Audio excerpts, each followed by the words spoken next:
Welcome back everybody for episode 2 of how I spent 100 days in Terraria Calamity's Master Revengeance mode. If you haven't seen episode 1, which was the first 50 days, then be sure to check that out before watching this one. Otherwise, let us continue with the story of how I spent the next 50 days to reach day 100 in this crazy Terraria journey. We last left off on day 50 trying to kill the Wall of Flesh, but I was running out of time for the first 50 days, so I didn't get to fully prepare the best arena and strategy to kill the boss. Now that we have moved on to the next set of 50 days in hopes of reaching day 100, I had a lot more time to really prepare for each new encounter and decide what the best approach was. So here we are on day 51. I extended the bridge that was used during the Wall of Flesh fight, then harvested meteorite in the sky from a floating island, used the newly acquired ore to craft a star cannon, and put the star cannon to the test in another battle with the Wall of Flesh, rather unsuccessfully. That was okay though, because on day 52 I took my chances against the Wall of Flesh one more time without the star cannon, hoping to propel myself into hard mode where the adventure of a Terrarian's lifetime was only going to get crazier and filled with so many more bosses and new situations to come across.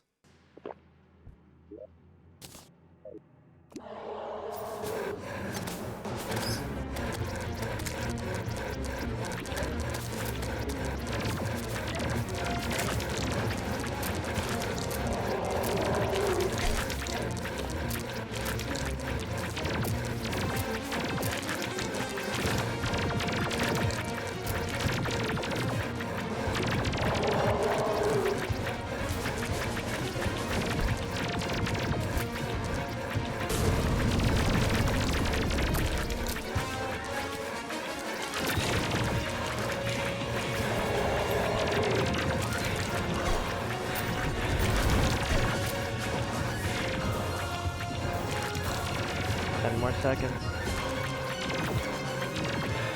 Give me that heart, give me that heart. Come on, a few more seconds.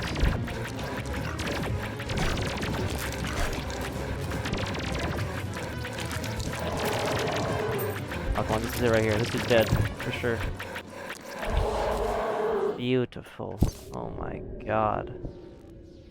Alas, a beautiful victory, and just like that we are into hard mode. Road was now going to drastically change with new ores being added to the world, new mobs that would be very dangerous for me to encounter, new biomes both above ground and below, and so much more. The first notable change being that my world was blessed with cobalt and palladium ore right after defeating the wall. Typically one has to go destroy demon altars to get hard mode ores to spawn in, but in this modded version of the game, that is not the case. The first level of hard mode ores spawn in automatically once the Wall of Flesh is defeated. The other hard mode ores do not spawn in until more bosses are killed, that being the mechanical bosses. This was a change that I really enjoyed because it forced you to use what you have in order to progress.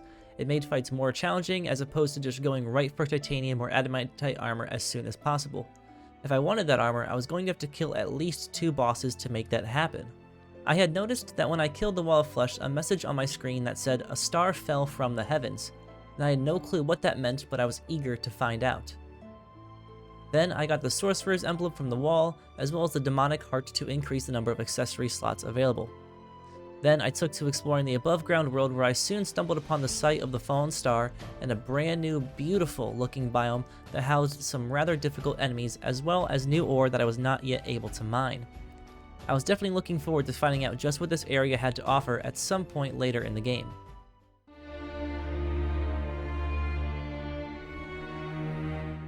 Day 53, I used a Splunker Potion to search for cobalt and palladium ore underground. I then used that ore to craft a full set of palladium armor and pickaxe. On day 54, I got a Nimbus Rod and extended the size of my boss arena. Day 55, I added some finishing touches to the boss arena, including lighting, healing, regeneration, and buff items. I was going to be spending a lot of time in my arena, so I wanted it to be fully stocked. On this day, the Blood Moon came and I fought enemies all throughout the night trying to acquire new items and materials I could use early on. The higher spawn rates of a Blood Moon night made this much easier to do in terms of sheer number of enemies. But still being relatively weak for hard mode, there was still a challenge of staying alive. I was fortunate to get a drop called the Ice Chunk, which was a summoning weapon that summoned giant ice claw bugs to follow me around and shoot ice. Come day 56, I farmed for Stardust in the new biome and obtained an item known as the Glorious End, which launched my player in a direction allowing for more maneuverability and travel speed. I love this item because I could easily traverse the world without the need for wings. Using the materials from this day, I crafted a Comet Shard, which was a permanent increase to my maximum mana by 50. I then got a bunch of crystal shards to make higher quality healing potions. On day 57, I used a mount that I found in one of the underground labs, called the Onyx Excavator Key, to make a very large open area for an item and money farm. This mount absolutely destroyed the world at crazy fast speeds, making building and terraforming an easy thing to do. I spent days 58 through 60 working on the item and money farm. On day 60, I put a few more finishing touches and a teleporter for easy access. Day 61, I built a floating island to plant and harvest trees. I wanted the surface of the world free for ground builds, including arenas and other buildings, so a floating island would keep the trees out of my way. I then made Keys of Light to fight hollow mimics. I wanted to get a dataless stormbow from them to use in a fight with the destroyer. This weapon was used to great success in my first 100-day challenge on a legendary world seed, so I figured it had to be good to have in this world too. Fortunately for me, I got the drop on my second kill. Then day 62 came around. I did a bit more work on the item farm, reforged my weapons and accessories, and prepared for a fight with the mechanical boss known as the Destroyer. Alright, here we go. Holy shit, this guy's big. No way, I went right into his face. That first attempt brought him down to 1/3 HP, but it wasn't enough, so I was going to have to give it another try later on. On day 63, I killed the Wall of Flesh to get more emblems for different builds, including magic and ranged builds. It also dropped Crimson and Corruption keys, which would come in handy later on. That night, a blood moon came, and I spent the evening on a floating island farming wyverns for Souls of Flight and Essence of Sunlight from the other mobs. Using the Souls of Flight from the wyverns, I built Angel Wings on day 64. These wings would come in handy for added mobility as well as many other buffs. The Angel Wings offered extra defense, HP, and HP regeneration. I then reforged the wings to warding for another 6 defense and 1% damage reduction. This one item gave me 16 defense, which was a lot. I then died a couple more times to the Destroyer. No, we're so close. Dude, he gets definitely more aggro. Damn. On day 65, I happened to find myself in the jungle biome where I mistakenly came across life fruits. I suppose I forgot, or didn't know, that they would spawn in so soon into the world, but it was a pleasant surprise. I then spent the entirety of this day maxing out on life fruits as much as the game would let me for an additional 100 HP. During my hunt, my minions continuously spawned queen bees upon me. Come day 66, I was feeling much more prepared to fight the Destroyer this time around, given the added 100 HP I had just obtained. I wanted to get more of the boss-gated armor, so in order to progress I had to kill a mech boss, but my first one of choice was the Destroyer. As soon as the night fell, I took to the arena and bested the boss with all my might.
A little bit close call there, actually.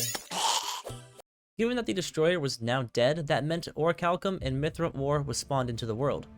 So, on day 67, I scavenged the underground for as much of that ore as possible to make new pickaxes, armors, and tools. Fortunately, I had Splunker potions to make this quite easy, and soon enough had all that I was looking for. I knew then that the next boss I was going to kill would be the twins. I wanted to use a Mega Shark to kill them because that has worked out for me in the past, so I took to the ocean biome to farm for shark fins. It was here in the ocean that the music suddenly changed and I found an enemy labeled with a bunch of question marks, and well, I'll just let you see what happened. Question marks? What is that? What the hell is that? Anahita? What the fuck?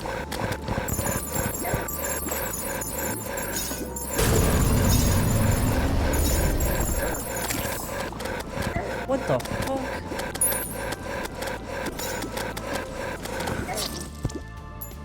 Uh-huh.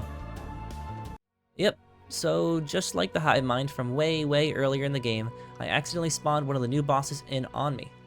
Regardless, it was good to know that she was there to fight later on. Day 68, I farmed for more shark fins, getting enough to make a Mega Shark. Fought Anahita and died again, and then actually prepared for a fight with the twins now that I had this new armor and new Mega Shark by my side. Unfortunately, I did not survive the twins' battle, despite my first attempt taking the boss down below 5000 HP. I forgot to put on the right accessories, and that might just be what costed me. Sliding into day 69 like a private DM, I threw together a half-baked arena for Anahita and Duke Fishron ocean bosses. I added heart lanterns, bass statues, and all the fixings to try to make the arena more complete. On this day, I did kill a wyvern and a cloud elemental at the same time. That was my first encounter with a cloud elemental, and I'm not really sure if it drops anything worth having at that time. Oh, and then I died to the twins again. Day 70, Anahita absolutely destroyed me. I took my sorrows to the snow biome to create a small arena for a new mod boss named Cryogen. I had never seen or heard of this boss before, so this was hopefully going to be a fun battle.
Yes.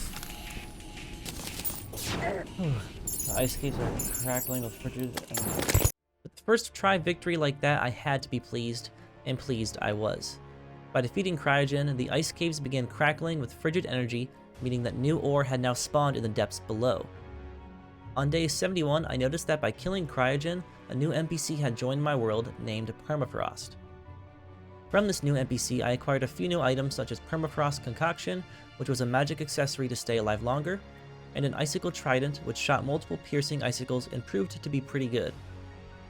I used these new magic weapons and gear to fight the twins with the magic build, but ultimately lost again. On day 72, I revisited my annoying friend, the Aquatic Scourge.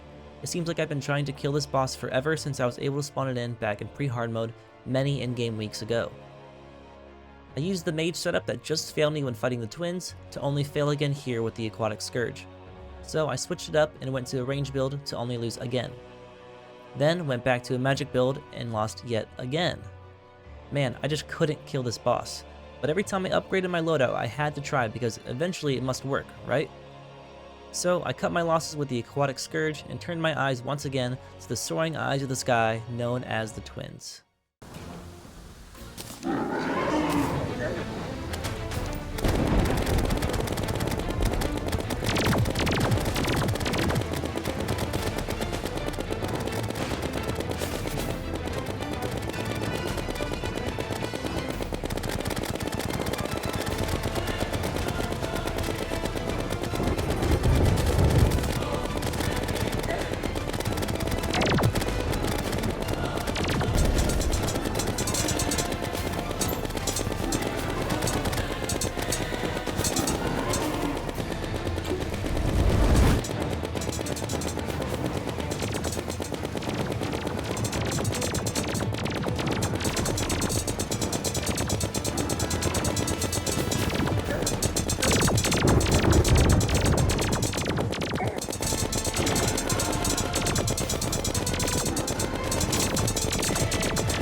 Baby.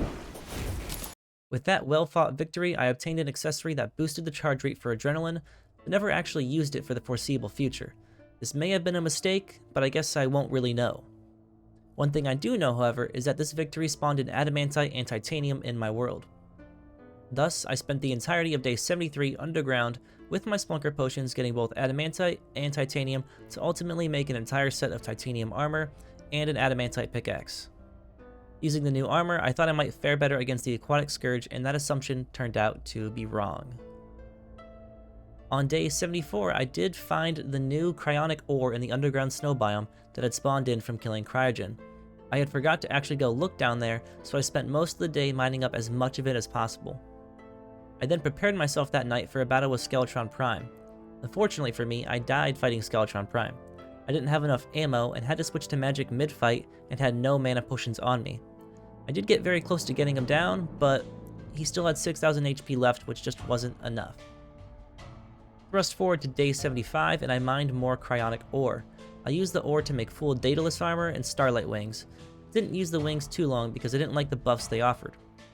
I also crafted a new magic item known as the Shade Crystal Barrage and used the entirety of these new weapons and gear to fight Skeletron Prime with magic, but just died pretty early on. Day 76 is where I turned the tides a bit because I made more specialized bullets that made a lasting impact on my ability to kill more easily, as was to be seen that night when fighting Skeletron Prime.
underground hollow has been blessed with consecrated stone.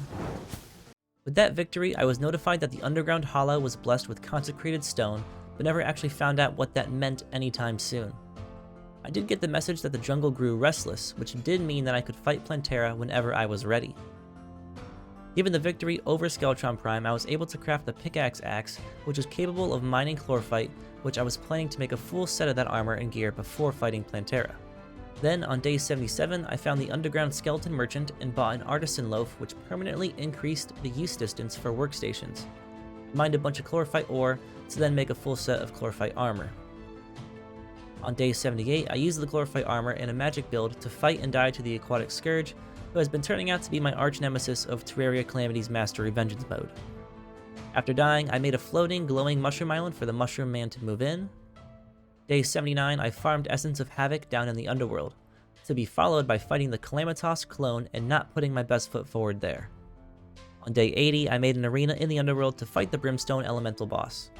The fight was going considerably well for the most part, until I eventually ran out of health potions. From that point on, I was essentially doomed to lose. Swinging into day 81, like Spider-Man, I found a new type of bullet that I could craft, that bullet type being Varium bullets. These bullets needed the cryonic bars in order to craft, but turned out to be extremely lethal, and you'll see just why, because that day I fought the Brimstone Elemental with a larger scale arena, and with enough potions on hand to make an impact this time around.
Baby.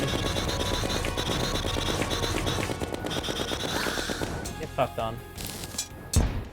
Give me that shit. Give me that shit. Get fucked on, boy. Then came along day 82, where I extended the size of my Aquatic Scourge boss arena and added heart statues on timers for extra heart drops on the ground during the fight. Then, my friends, a sweet day of vengeance, revengeance rather, came upon us. That is, day 83.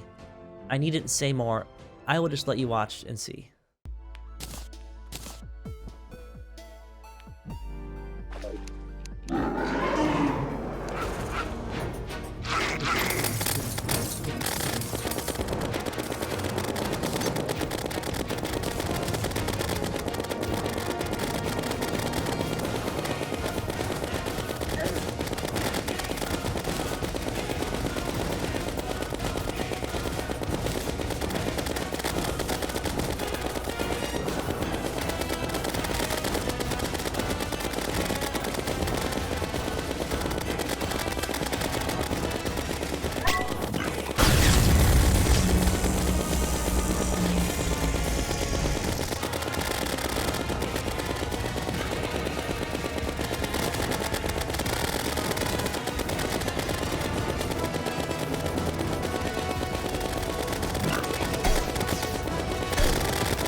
Let's go, baby.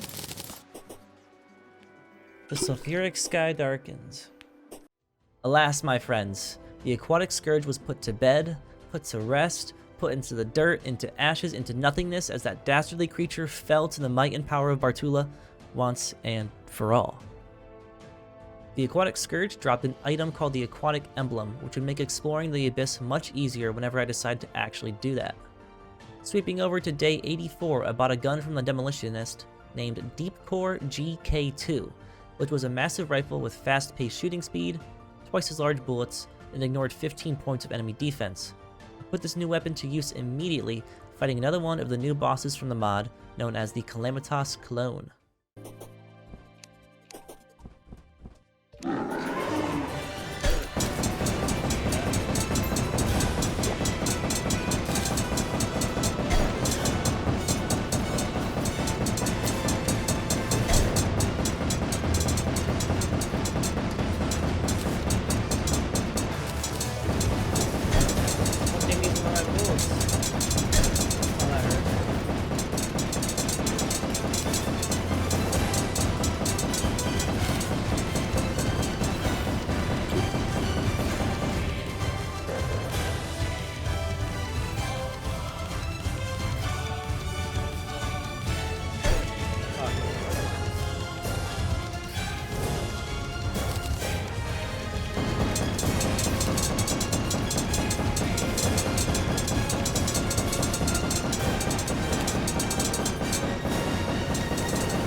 Baby. Sulfurous seas are trembling. By defeating this clone, the sulfurous sea depths began trembling. More info about the abyss and sulfurous sea that I just wasn't doing much with. Regardless of that, the boss dropped Ashes of Calamity, which opened up an array of crafting options, as well as an accessory named the Void of Calamity that gave me a plus 12% bonus to all damage and rained down brimstone fire upon taking any damage. Days 85 and 86, I was in the underground jungle making the arena to fight Plantera. As soon as the arena was ready, I prepped myself and went back to the underground to smash its flower and cleanse the world of this pest.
Beautiful. By killing Plantera, a few things happened. The first of which was that energized plant matter had formed in the underground, which meant that a new ore had just spawned in. Then the desert sands shifted immensely, meaning some unknown thing. The underground desert wasn't my favorite place to explore, so I didn't do it for a while. Finally, screams began echoing from the dungeon, meaning that new enemies had started spawning there, and the biome chests were now openable. On day 87, I used the crimson key I received from the Wall of Flesh to open the crimson chest on the crimson floating island up in the sky. The reward for this was the illustrious vampire knives. The vampire knives had been one of my favorite weapons since their initial release many years ago, so I had to give them a try once again. I did also find some of the new ore that had spawned in, which was called perennial ore, and it was a pretty green color. I used the perennial ore to craft a full set of Reaver armor that provided buffs to movement speed, fall damage, dashing, and wing usage on day 88. Since I was kind of stupid in real life, I forgot that I had already killed my arch nemesis, the Aquatic Scourge, and used the Reaver armor and vampire knives to fight the boss again, and ended up winning again as well. So while it wasn't necessary, I suppose it was fine putting him to rest once more. I've already killed this guy? My god, I have. I'm so dumb. I then spent day 89 exploring the jungle temple using the jungle key from Plantera to get inside. I made an arena to eventually fight the golem located at the bottom of the temple. It was on day 90 that I added a variety of buffs to the arena and took my chances in the enclosed space against the golem.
Has befallen the goal. The golem dropped the pick saw, which was an upgraded pickaxe capable of mining temple blocks. I used the pick saw to collect all of the traps inside the temple in case I needed them in the future. Feeling good for my win over the temple, I then spent that night fighting another new mod boss called the Revengeance, but didn't make it very far. On day 91, I made a full set of beetle armor since I had beetle shells and turtle shells to do so. This armor would add lots of survivability to my character, and so I felt good that I could put it to use on the Ravager, and so that I certainly tried.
With another victory added to my name, I was rewarded with a new accessory called Blood Pact that increased my HP by 25% and the effectiveness of health potions by 25% as well. I also got the Infernal Blood consumable, which permanently increased rage by 1 second, which was a very good drop to get. On top of that, I received the Ultimus Cleaver, which was a melee weapon with ranged capabilities, and it did explosive damage upon direct contact. It was a very good weapon, but lacked the lifesteal of the vampire knives, so I would use them both depending on the situation. Since I had been winning many fights as of late, and received a number of upgrades, I thought that I might be able to kill the ocean boss Anahita. So on day 92, I revisited this boss where I fell short of the finish line, but did manage to make it to phase 2, where the monstrosity known as the Leviathan spawned in. To see the full fight, you'll just have to wait until the next episode in this crazy journey through Calamity Master Revengeance mode. After dying, I thought about potential magic builds for the future, and the only way for me to know if something was good was to get it and try it out. So I went to the dungeon and farmed ectoplasm to make full Spectre armor. I then spent days 93 through 96 revamping my regular boss arena that I used to fight most bosses. In order to do this, I tore down the entire jungle mountain, dug further into the ground, ripped up the current arena, and then spent a while preparing a new and improved boss arena, not only in size, but also in looks. On day 97, I encountered my first solar eclipse. And by the way, if you haven't seen one for yourself in real life, be sure to go outside on April 8th and wear protective glasses because I am sure that it's going to be a sight to see. Anyways, I fought the solar eclipse enemies all day long, and while they are beefy, I got the job done. I spent the entire night sorting through the vast amount of loot I had received. And then on day 98, I fought the pirate invasion for the first time, hoping for some potential new goodies. I did get a discount card, which was good because it lowered shop prices by 20%. Day 99 was spent sorting through the new loot I had acquired over the last few days and testing various items and materials with the guide to see what new things I could make, either now or in the near future. Then we finally arrived at the glorious day of day 100. It's been a long time coming and a very fun journey to get here, but the journey wasn't over yet. I decided to cap this day off by fighting a few more bosses in my world, the first of which was to be the Queen Slime, a much stronger half than that of her counterpart, the King Slime.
That turned out to be easier than expected, so I had to try something harder. Very early on, I had acquired the bait to spawn in Duke Fishron, and today was the day I was going to put that bait into the water. So, I went to the ocean, fully prepared for a fight with Duke Fishron, and you know what, I'm actually going to save you the turmoil I went through because I fought him 2 different times and died on both encounters. If you want to see how I kill him, you'll just have to return for the next episode. With all that being said, we have done it. We have officially spent 100 days in Terraria Calamity's Master Revengeance mode. It was even better than I could have thought, and has had so much to offer to the standard Terraria experience. I can't wait to get on with the days to come ahead, but also I've been really enjoying this trip through time by making these episodes for you all to enjoy. And if you have enjoyed it, just like myself, it'd be a pleasure to have you subscribe to the channel and stay along for the ride because my journey isn't over yet. And you know what? I'll see you all in the next 50 days. Thanks for watching.